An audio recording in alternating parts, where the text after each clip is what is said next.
uma aula de revisão de física. Essa é uma aula continuação da aula anterior. Nós falamos sobre as leis de Newton aplicadas em elevadores e em roldanas. E agora vamos fazer exercícios. Vamos exemplificar. Meu nome é Ulisses.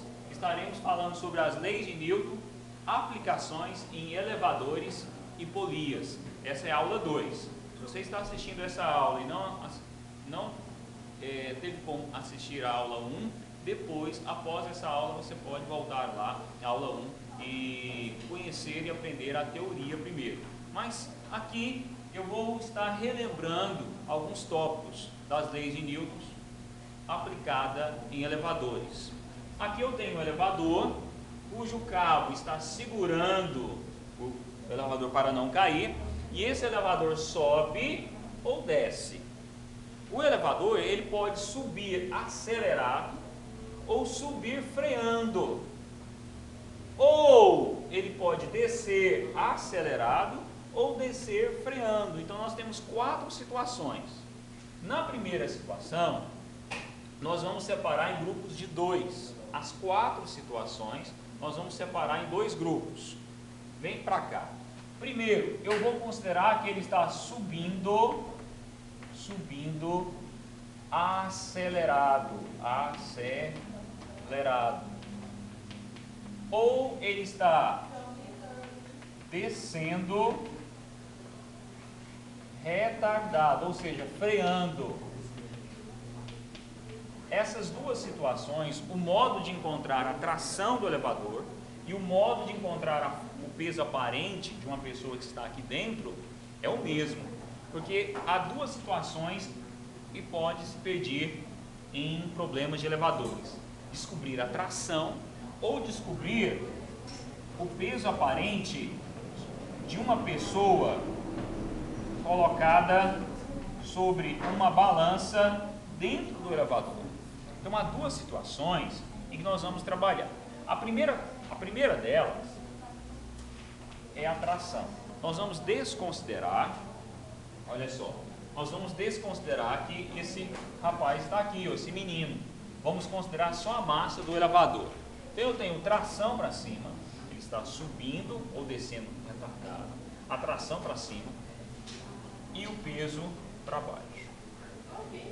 Se ele está subindo, a aceleração está nesse sentido, tá? Se a aceleração está nesse sentido, a tração tem o mesmo sentido da aceleração, então ela fica positiva.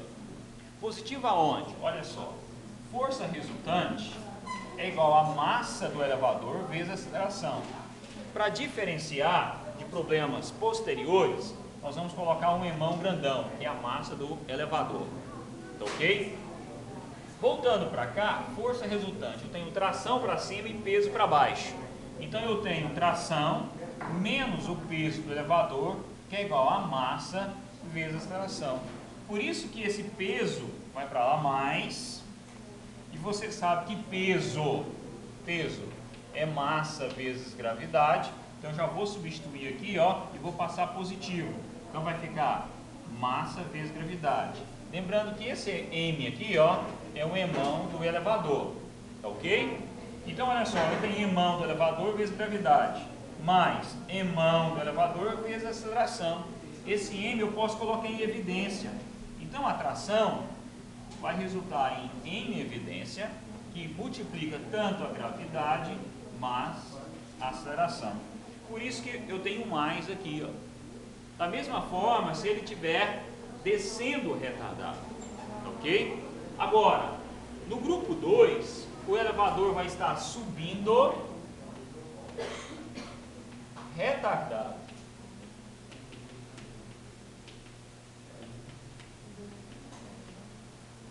E ele vai estar descendo acelerado.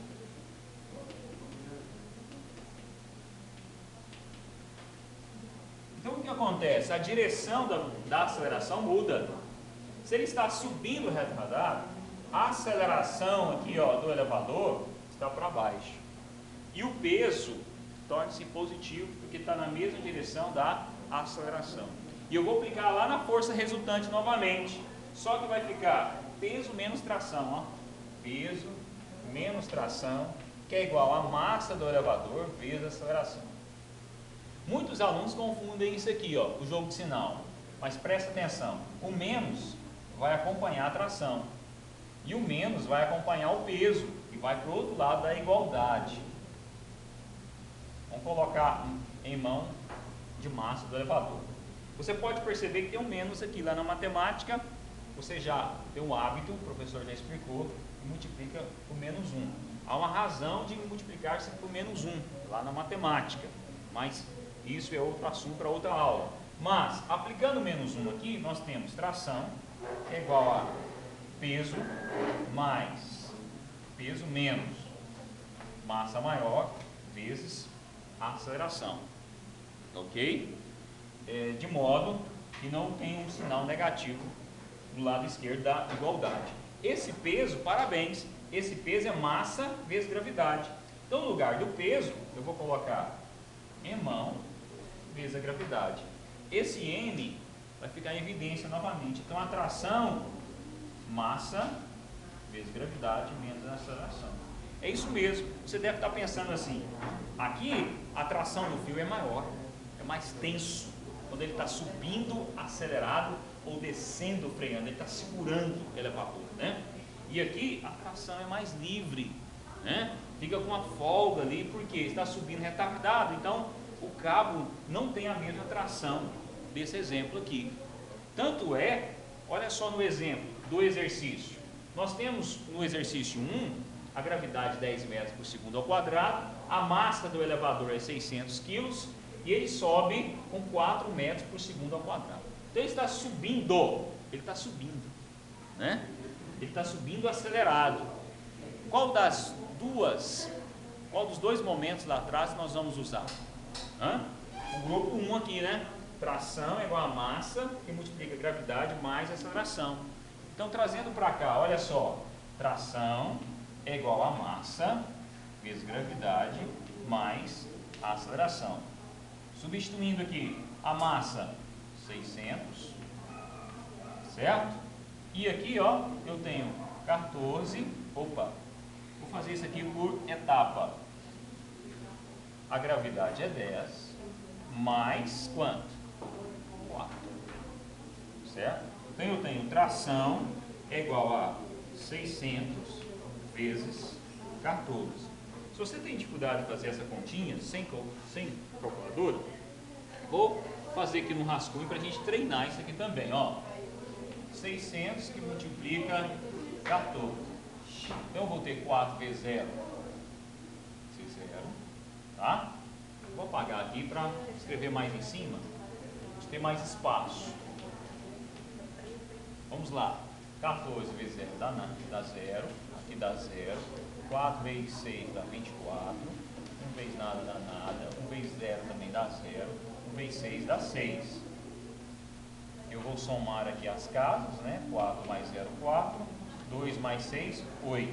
8.400. Então isso aqui dá 8.400 newtons.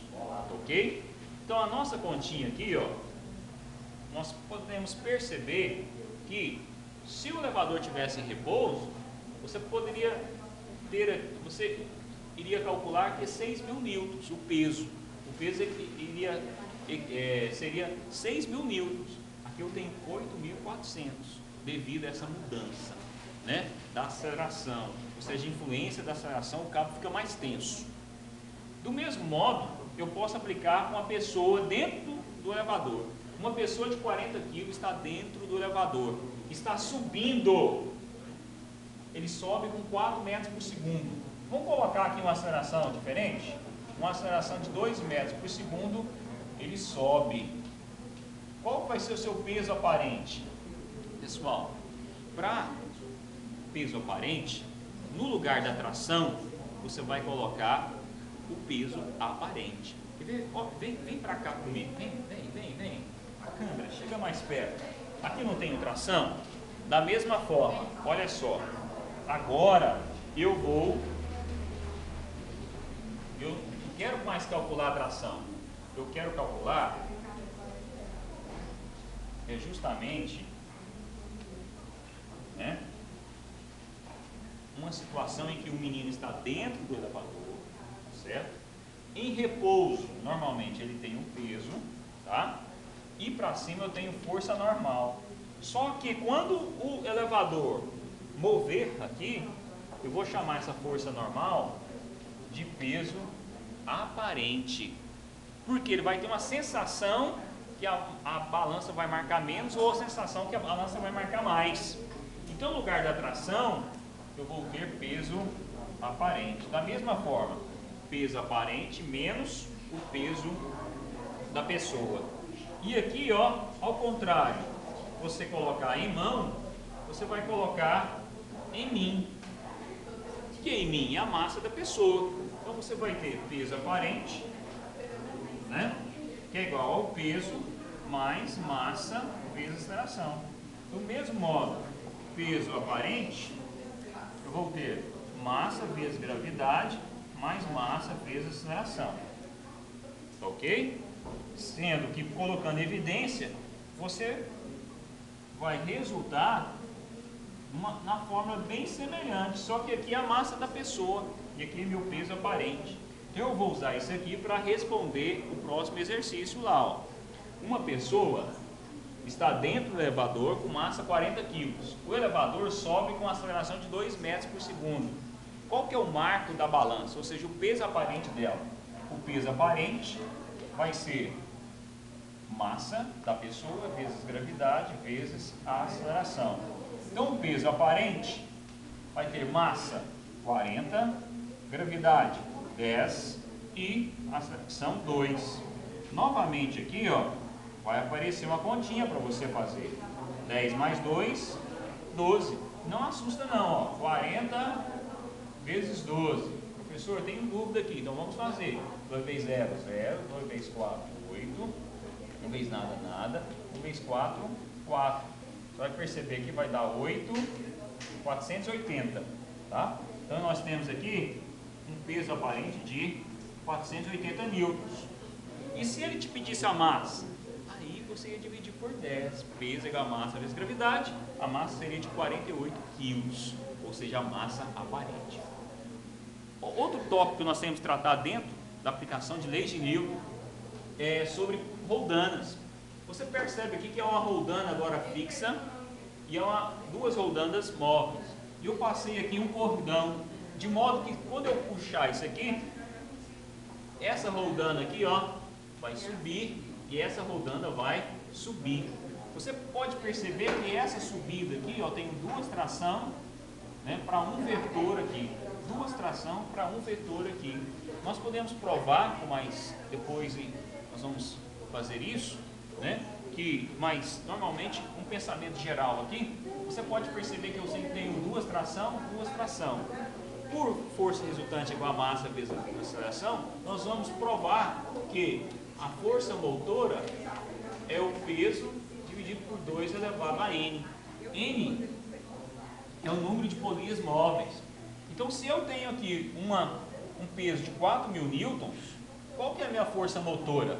A minha força motora, para esse exemplo aqui, seria 4.000 dividido por 2 elevado a 2. 2 por quê? Duas polias estão não fixas, elas estão móveis. Aqui fixo, aqui está móvel, tá vendo? Ela vai subir junto com um processo aqui mecânico ao fazer a força motora. Eu tenho força motora, que é igual a 4.000, dividido, 2 elevado ao quadrado é 4. Então você vai ter uma força motora de 1.000 newtons. E essa junção de roldanas é usada em oficinas, principalmente em engenharia, para sempre diminuir o esforço, seja da pessoa ou seja da máquina. Então fica mais uma aula de revisão com você. Um abraço, show da física!